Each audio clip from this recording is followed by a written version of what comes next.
don't know. Besides, I'm still the old me, even though I look quite different. For a long time, I thought that being born female would have better suited me. Although I never considered myself to be transgender, nor did I tell anyone, the thought of it was always prominent in the back of my mind. When I played pretend with my sister and cousin, I usually played as a female character. I preferred dolls over action figures and Powerpuff Girls over Teen Titans, but I still loved what is viewed as masculine as well. I even cross-dressed and tried to bake on multiple occasions, but my biological mother told me that I could not do something like that, as it was a woman's job. As I was not a real woman, I was forbidden from doing so. A few months ago, one of my close friends came out as non-binary, and a majority of people have been rather accepting of their choice to come out. And when I heard about this and saw the reaction of others, it gave me hope that I could be myself too and just be free to not wear a mask anymore, because people would accept me. Coming to terms with and finding your own gender identity is complicated for anyone experiencing either doubt, dysphoria, or both. Many people feel scared to express their feelings and identity due to how extreme certain groups can be on the topic, and with others struggling to come to terms with the fact that their friend or family member's pronouns have changed to better reflect said individual. What? You used to be a guy until last week. Well, what about your male pride or something? Girl Meets Girl is an anime starring Hazumu, who gets a new body after she is in an aircraft accident. The story itself is a bit silly and drawn out at times, but under its hyper-energetic exterior is a realistic depiction of a coming-out story that I was able to connect with and relate to. When Hazumu wakes up in her new body at a hospital, she is momentarily taken aback, but seems fine with her new identity. The story showing that she had always acted in a feminine manner, and at one point to one of her closest friends. You guys can't be brides, don't you know that? I want to be your bride!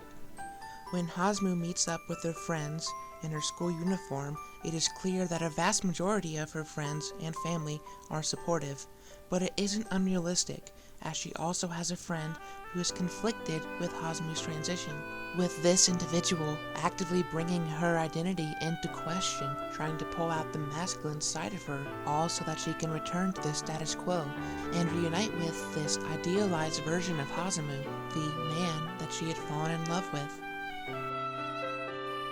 I'm starting to like guys. Hazumu! But I just don't know if my body is appealing. I can't stand it!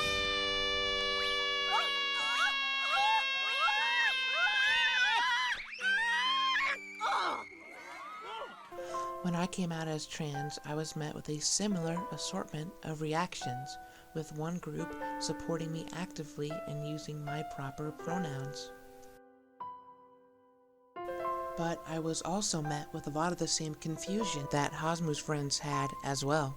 Some of these friends avoided my pronouns, saying that I had to be post-op before they could respect them. Others simply responded by sending and showing me transphobic material. When I mentioned how this was making me uncomfortable, I was met with "it's just a joke," or that I was too sensitive and couldn't be upset until after I transitioned, which are arguments that a lot of transphobic people use actually. And some of my friends who supported me in every way defended their actions as it being their opinion and simply a joke as well, essentially invalidating my feelings. To be honest, I felt rather crestfallen and betrayed, even, as dramatic as that sounds, but I also understood that they needed time to adjust. A large message in Girl Meets Girl is that no matter what, Hazumu is the same person that she always was. Her classmates do not object to her entering the girls' locker room, with the exception of her best friend that I mentioned previously. Throughout the first lot of episodes, it follows Hazumu and her friends adapting to her new identity and pronouns.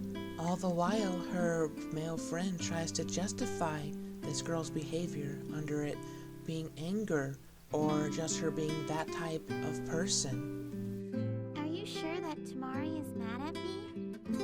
Her temper can get out of control. Do you think it's that big of a difference just because I turned into a girl? What do you think, Asuda? Huh? For me, you're still the same. Really? Yeah, look, even though you turned into a girl, we'll still be friends, Hazumu. You should know that. There was a large adjustment period for me as well, which is understandable for everyone who was involved. There was a large adjustment period with me as well, which is understandable on the parts of all individuals involved. We must adjust with change, and adjusting takes time. No one can simply understand or adapt to something overnight, but they can support it all the same. One of my friends, Devin, struggled to understand my gender identity for quite some time, while my best friend Jasper, on the other hand, completely understood and took little time to adjust in comparison to him. But this doesn't invalidate his efforts to understand and adapt. While on one hand I was met with distancing and abandonment from my friends, I was also met with love, care, acceptance, and support from others. Two individuals, Lily and Tori, come to my mind in this instance. They supported me from day one and even went as far as to purchase me makeup on my birthday, and I felt seen and accepted.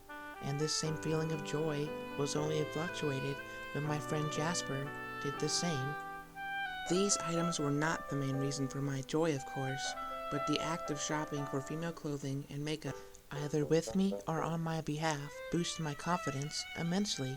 This is something that Hazume's family and friends do as well, going out of their way to help her become more feminine and support her and validate her all the same. It shows that no matter what, our friends and family that are true to us and genuinely care for us will accept us no matter who we are or what gender we identify as.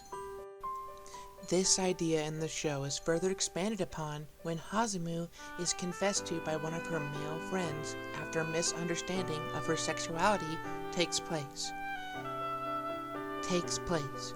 It shows that some people begin to fetishize their friends and others on the basis that they are trans, or basically on the opportunity that their gender is swapped so they might have a chance with them. And I myself have experienced something similar with a friend, quote-unquote, offering to do very ludicrous things to me once I began my hormone replacement therapy, which, as you can imagine, makes me incredibly uncomfortable.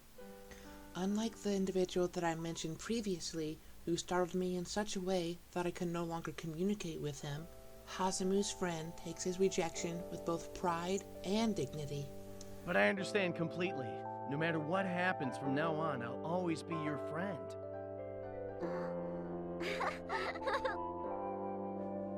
That's right. Even if you don't feel the same way about me, I'll always be by your side as your friend. Despite the horrid year that 2020 was, I have been able to embrace the person that I always have been and wipe away the false faces that I used to wear throughout my earlier years in high school. And Girl Meets Girl only reinforced the message that I had experienced throughout the year. No matter what we discover about ourselves, whether it be our sexuality or our gender, the core of who we are will stay the same. And while we might lose a few friends on the way, there will always be those who stay and accept us for who we are, no matter what label we use to define ourselves. There is no pressure to adapt to the situation and change. You are you.